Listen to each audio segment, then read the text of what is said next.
এই হচ্ছে সেই বন মানুষের যে বন মানুষের কথা আমরা অনেকবার শুনেছি এবং ডিসকভারি চ্যানেলে দেখেছি। ঢাকা চিড়িয়াখানা প্রাণী জাদুঘরে প্রবেশ করতেছি। এই প্রাণী জাদুঘরের ভিতরে যেসব প্রাণী মৃত্যুর পর তাদেরকে সংরক্ষণ করে রাখা হয়েছে সেই সব প্রাণীগুলো আজকে আমি আপনাদেরকে দেখাবো। এই হচ্ছে নীল তিমির কঙ্কাল, কতটা বড় কতটা বিশাল।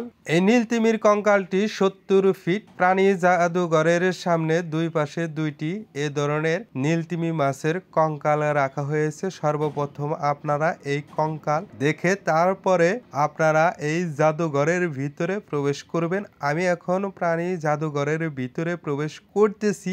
দেখি এর ভিতরে সর্বপ্রথম কি দেখতে পাই। সর্বপ্রথম আমরা যেটা দেখতে পেলাম গ্যাঞ্জেটিক ডলফিন। এই ডলফিন মাছ দুটিকে মমি করে রাখা হয়েছে। কত বছর যাবত রয়েছে আমি জানি না সঠিক তথ্য। এই যে দেখেন মমি করে রাখার ফলে তাদের গায়ের রং অনেকটাই পরিবর্তন হয়ে গেছে। আর এই পাশে আছে দেখেন গন্ডারের চামড়া। আপনারা যারা গন্ডারের চামড়া এখন পর্যন্ত দেখেন নাই তারা দেখেন কতটা মোটা গন্ডারের চামড়া। মনিরাজ সাপ এই বয়ামটার ভিতরে রাখা হয়েছে। দেখেন মনিরাজ সাপ। এ ধরনের অনেক সাপ প্রাণীর বাচ্চা রাখা হয়েছে। এই পাশে রাখা হয়েছে দারাজ সাপ। দেখেন এখনো মনে হচ্ছে জীবন্ত অবস্থায় রয়েছে। সাম্বার হরিণের বাচ্চাটাও দেখেন এই বয়ামের ভিতরে রাখা হয়েছে। কিছু কিছু প্রাণীর বাচ্চা দেখলে সত্যি গাও শিরে ওঠে, কারণ বাচ্চাগুলো এতটাই ছোট যে তাদের গায়ে পশম পর্যন্ত আসে নাই। সেই সব বাচ্চাগুলোকে এখানে মমি করে রাখা হয়েছে। এই হচ্ছে কালা সাপ। এই কালা সাপটি বয়ামের ভিতরে রাখা হয়েছে। আর পঙ্কিরাজ সাপটিও এখানে রাখা হয়েছে। দেখতে পাচ্ছেন সিংহের বাচ্চা। দেখেন কতটা ছোট বাচ্চা এখানে মমি করে রাখা হয়েছে। আর এই পাশে আছে চিতা বাঘের বাচ্চা। বাচ্চাটিও দেখেন কতটা ছোট বাচ্চা এখানে রাখা হয়েছে।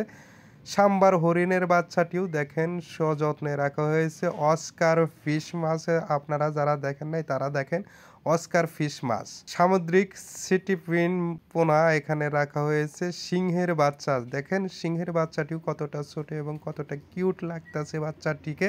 এই ধরনের শত শত প্রাণীর বাচ্চাগুলোকে এখানে মমি করে রাখা হয়েছে। এই যে দেখতে পারতেছেন শিম্পাঞ্জির বাচ্চা। আর এই পাশটায় রয়েছে বেড়ার বাচ্চা। এ ধরনের অসংখ্য প্রাণীর বাচ্চা রয়েছে। এই পাশটায় রয়েছে অনেক বড় একটি সাদা রাজহাঁস রবিনা ম্যাকাও। দেখেন কত বড় বড় ম্যাকাও পাখিগুলো এখানে তাদের মৃত্যুর পর তাদেরকে মমি করে রাখা হয়েছে। আর পাশটায় রয়েছে দেখেন কাকাতুয়া। আমরা ছোটবেলায় পড়েছিলাম কাকাতুয়ার মাথায় জুটি, সেই কাকাতুয়াকেও এখানে দেখতে পেলাম। আর এই পাশটায় দেখেন শিম্পাঞ্জি, বানর, হনুমান, হাঁস এবং মিঠা পানির কুমিরও এখানে রাখা হয়েছে। কুমিরটি দেখতে মনে হচ্ছে জীবন্ত অবস্থায় রয়েছে এখন পর্যন্ত। আর এই পাশটায় রয়েছে বিভিন্ন ধরনের প্রাণী। আর তার ভিতরে উল্লেখযোগ্য হচ্ছে গিয়া লাদাখি ছাগল। এই ছাগল আমি আমার জীবনের প্রথম দেখলাম। এই বন ছাগলের সাথে আপনারা কেউ পরিচিত কিনা, এর আগে কখনো এই বন ছাগলটি আপনারা দেখেছেন কিনা অবশ্যই কমেন্ট বক্সে কমেন্ট করতে ভুলবেন না। এখানে দেখেন অসংখ্য প্রাণী রাখা হয়েছে মমি করে। আর এই যে গ্লাসের ভিতরে চিতা বাঘটি রাখা হয়েছে, বাঘটি মনে হচ্ছে এখনো জীবন্তর অবস্থায় রয়েছে। আর এই হচ্ছে সেই বন মানুষের যে বন মানুষের গল্প আমরা বহুবার শুনেছি এবং বই পুস্তকে পড়েছি, ডিসকভারি চ্যানেলেও দেখেছি। সেই বন মানুষটি এখানে মমি করে রাখা হয়েছে। আর এই হচ্ছে অলিভ বেবুন। এই বেবুনটি কিন্তু খুবই হিংস্র প্রকৃতির হয়ে থাকে। সে সুযোগ পাইলেই উত্তেজিত হইলে মানুষের উপর আক্রমণ করে বসে। এই পাশটায় রাখা হয়েছে উট পাখির ডিম এবং ময়ূরের ডিম, সাপের ডিম, বাঘের বাচ্চা এবং গাড়িয়ালের চামড়া। দেখেন এই চামড়াটা দেখেই বোঝা যাচ্ছে গাড়িয়ালটি কতটা বড় ছিল। এবং এই পাশে অনেকগুলো পশু পাখি রয়েছে, সেগুলো একে একে দেখাইতে গেলে অনেক সময় লেগে যাবে। এই পাশটায় রয়েছে অজগর সাপের চামড়া।